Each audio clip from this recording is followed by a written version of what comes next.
Hi future millionaires, good evening. Welcome to நம்ம market story. இன்னையோட வீடியோக்கு போவோம். ஸோ நம்மளோட ராஜா ப்ரோ இருக்காரு. Good evening Raja brother. Hi bro, good evening. Good evening to all. So bro, இன்றைக்கி எப்படி போச்சு மார்க்கெட்டு? இன்றைக்கி ஃப்ளாட்டாக தான் சொல்லணும். நான் அந்த ரேஞ்சு கீழேயும் பிரேக் பண்ணல, மேலேயும் பிரேக் பண்ணல. ரேஞ்சு மறுபடியும் வந்து ஷ்ரிங்க் ஆகிடுச்சு.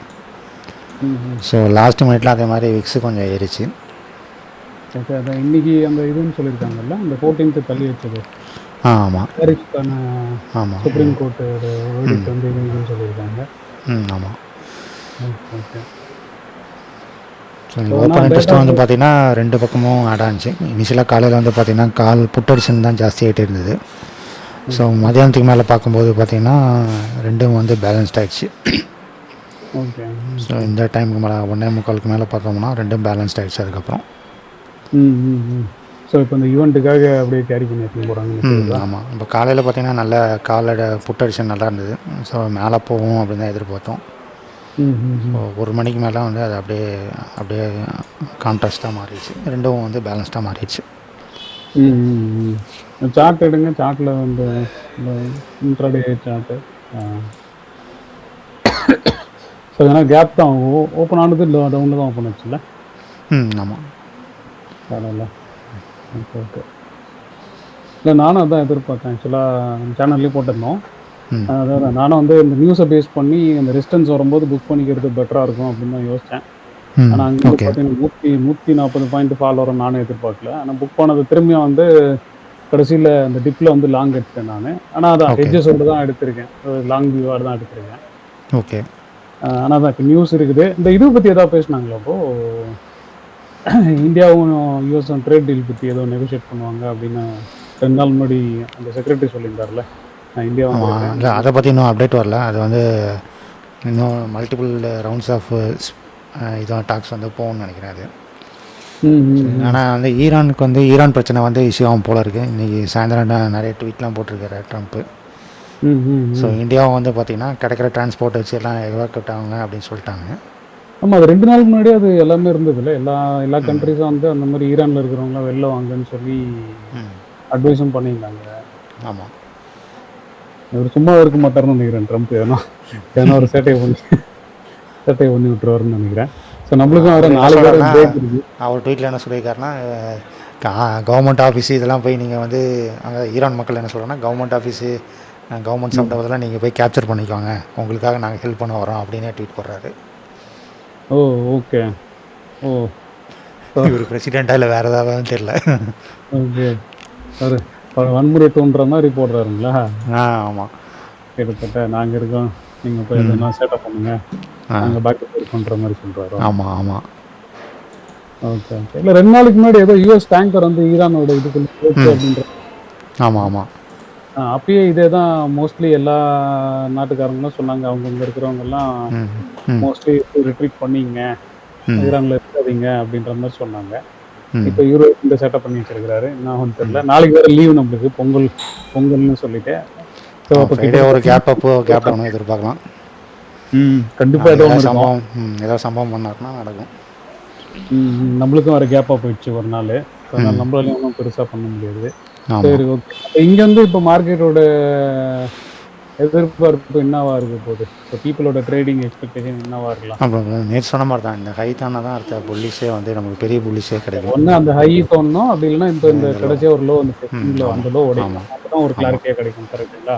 அது வரைக்கும் வந்து அது ஆட்டம் போட்டுகிட்டே தான் இருக்கும். அப்போ கடைசியாக நியூஸ் வெல்லுமா இல்லை சார்ட் வெல்லுமான்னு பார்த்துக்கணும். கரெக்டு. Okay okay. சரிங்க பிரதர். ஒரு நேற்று வந்து கமெண்ட்டில் இருந்தார் ஒருத்தர், அவங்க என்னென்ன இண்டிகேட்டர்ஸ் போகிறோம். ஆமாம், ஏதோ 11 இண்டிகேட்டர் காட்டுங்க அப்படின்னாரு. ஆக்சுவலாக இந்த இண்டிகேட்டர் எதுவுமே நீங்கள் யூஸ் பண்ணல கரெக்டாக, எல்லாமே ஹைட் பண்ணலாம். இதில் வந்து இந்த கேன் ஆங்கிள்ஸு, அப்புறம் வந்து ஃப்ளிப்பரு, இதெல்லாம் வந்து பார்த்திங்கன்னா ஃப்ரெண்டு வந்து ஒருத்தருக்கு வந்து கோட் பண்ணிகிட்ருக்காரு. ஸோ அவரும் நானும் டிஸ்கஸ் பண்ணிட்டு டெஸ்ட் பண்ணுறதுக்காக அதை வச்சுருப்போம். இது மற்றபடி எதுவுமே வந்து பெருசாக நான் யூஸ் பண்ணுறதில்ல. நான் மெயினாக யூஸ் பண்ணுறது வந்து ஜிக்ஸாக் இண்டிகேட்டர் மட்டும்தான்.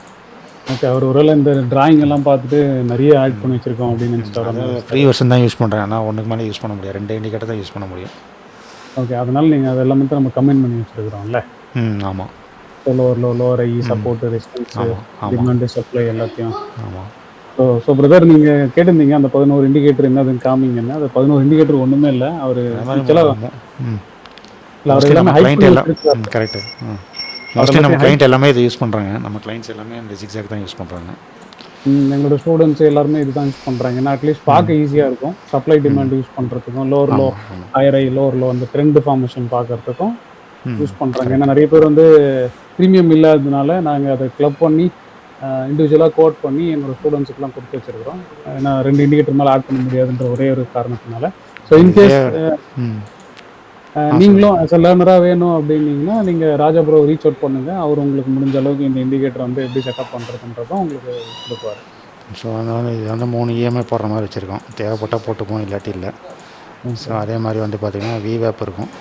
ஸோ இது எல்லாமே எடுத்துகிட்டு வெறும் ப்ளைனாக தான் யூஸ் பண்ணிருக்கோம். அவ்வளோதான். இதில் வந்து வரும் ஸ்விங்கை கேட்ச் பண்ணுறதுக்கும் ஜிக்ஸாக் லெவல் மட்டும் இருக்கிறதுல எல்லா ஜிக்ஸாக்கும் பிடிக்கணும் அப்படின்றதுக்காக அந்த பாயிண்ட்டை மட்டும் லோயஸ்ட்டாக வச்சுருக்கோம். அவ்வளோதான். Okay okay. ஸோ மற்றபடி நீங்கள் பார்க்குறது தான் அப்படியே இருக்க போகுது. அவ்வளோதான். அதே மாதிரி இந்த ஸ்விங் பாயிண்ட்ஸ் ஹைட் பண்ணி வச்சிருக்கீங்க கரெக்டாக. ஆமாம். கொஞ்சம் சார்ட்டு பார்த்தா ப்ளைன் சார்ட்டாக இருக்கணும். தேவைப்பட்டால் இஎம்ஐ தான் வேணுன்னா போட்டுக்கலாம். அவ்வளோதான். Okay okay. வேறு எதாவது கேள்வி இருக்கா பார்த்து? இன்றைக்கி வேறு எதுவும் இல்லை. ஓகே. இனிமேல் வந்து ஒரு 100 ஐடியா வச்சுருக்கேன் ப்ரோ. என்ன அப்படின்னா இப்போ வீக்கெண்டு மட்டும் நம்ம வந்து ஏதோ ஒரு ஸ்டாக்கோ பிஸ்னஸோ எடுத்து நம்ம சிம்பிளாக ஐடென்டிஃபை பண்ணிட்டு அந்த பிஸ்னஸ் எப்படி இருக்குது, ஸோ அதை வந்து பை செல்லுன்னு நம்ம சொல்ல போகிறதில்ல. அந்த கம்பெனி வந்து எப்படி இருக்குது, எப்படி க்ரோத்தாக இருக்குது, ஸோ அந்த ஐடியாவுக்கு வந்து நம்ம சொல்லலாம். நல்ல ஸ்டாக்கை மட்டும் நல்ல பிஸ்னஸை மட்டும் நம்ம பிக் பண்ணி சொல்லலாம். Okay sir. எப்படி ஆரம்பிக்கலாம்? எப்படி ஆரம்பிக்கலாம்னா வந்து மார்க்கெட்டை பற்றி பேச போகிறோம், டேட்டா பற்றி பேச போகிறோம். ஸோ வீக்கெண்டில் வந்து எதனா ஒரு சிம்பிளஸ்ட்டாக ஏதோ ஒரு பெட்டர் ஆப்பர்ச்சுனிட்டி ஃபார் இன்வெஸ்ட்மெண்ட் இல்லை ஒரு பெட்டர் பிஸ்னஸை ஃபைன் பண்ணுறதை பற்றி பார்ப்போம். கரெக்டாக? அப்படி கரெக்டு. ப்ளஸ் வந்து இப்போ மார்க்கெட் சைக்காலஜி, அப்புறம் வந்து நம்ம எப்படி வந்து ஒரு செக்லிஸ்ட் மாதிரி வச்சுக்கிறது, அந்த மாதிரி விஷயம்லாம் கூட பார்க்கலாம். So okay okay. ஸோ என்ஹான்ஸ்மெண்ட்டாக தேவைப்படுற ஒரு ட்ரேட் எடுக்கிறதுக்கு முன்னாடி என்னென்ன பார்க்கணும், இல்லை ஒரு இன்வெஸ்ட்மெண்ட் பண்ணுறதுக்கு முன்னாடி என்னென்ன பார்த்துக்கணும், அந்த மாதிரி ப்ரிப்பேர் பண்ணி கொடுக்கலாம். ஓகே. ஸோ ஸ்டாக்ஸ் வந்து நம்ம என்ன பண்ண போகிறோம்னா நம்ம வீட்டிலேருந்து நம்ம ஆரம்பிக்க போகிறோம். நம்ம வீட்டில் வந்து டெய்லி யூஸ் பண்ணுறது என்னென்ன யூஸ் பண்ணுறோமோ அதுலேருந்து அப்படியே ரிவர்ஸ் இன்ஜினியரிங் பண்ணி போகலாம். ஓகே. நம்ம யூஸ் பண்ணுற ப்ராடக்ட்ஸ்லேருந்து பிஸ்னஸ் ஐடென்டிஃபை பண்ணி அந்த நிறைய பேர் இது கரெக்டு தான். நிறைய பேர் தப்பாக ஸ்டாக் செலக்ட் பண்ணுறாங்களே. நம்ம அதுக்கு வந்து நம்ம வீட்டில் இருக்கிறத பார்த்தாவே நல்ல ஸ்டாக் கிடைக்கும். அதான் நம்ம யூஸ் பண்ணுற ப்ராடக்ட்லேருந்து எது பெஸ்ட் ப்ராடக்ட்னு பார்த்து அதுலேருந்தே போகலாம். அப்படி தான் சொல்லுவாங்கல்ல. ஆமாம். Okay okay. நல்ல ஐடியாவாக தான் இருக்குது. ஸோ ஃபியூச்சர் மில்லியனர்ஸ் மறக்காமல் நோட் பண்ணுங்கள். ஸோ வாரத்தில் 5 நாள் நம்ம வந்து டெய்லி என்ன நடக்குதுன்றதை நம்ம மார்க்கெட் நம்ம ஸ்டோரியாக பார்க்க போகிறோம். வீக்கெண்டில் இந்த மாதிரி வந்து மைண்ட் செட்டை ப்ரிப்பேர் பண்ணுறது எப்படி, சைக்காலஜி ப்ரிப்பேர் பண்ணுறது எப்படி, நல்ல பிஸ்னஸ் ஐடென்டிஃபை பண்ணுறது எப்படி, ஸோ ஒரு நல்ல ட்ரேடராக பில்ட் ஆகிறதுக்கு எப்படி அப்படின்ற கண்டென்ட்ஸை வந்து வீக்கெண்டில் டிஸ்கஸ் பண்ணலாம் அப்படின்ற ராஜா ப்ரோ. ஸோ நீங்களும் ரெடியாக இருங்க ப்ரோ. ஐ திங்க் நம்மளுக்கு இந்த வாரம் ஃபுல்லாகவே நம்மளுக்கு ஒரு கேப்பு தான் இல்லை. பொங்கல் ஒரு பக்கம் என்ஜாய் பண்ண வேண்டியது தான், இன்னொரு பக்கம் நியூஸாக இருக்குது. அதனால விட்டுட்டு ஒரு 2 நாள் 6 முறை உட்காந்து பொறுமையாக பார்க்க வேண்டியதான் நினைக்கிறேன் கொஸ்டின்ஸை இல்லை? கரெக்டு தான். ஆமாம்.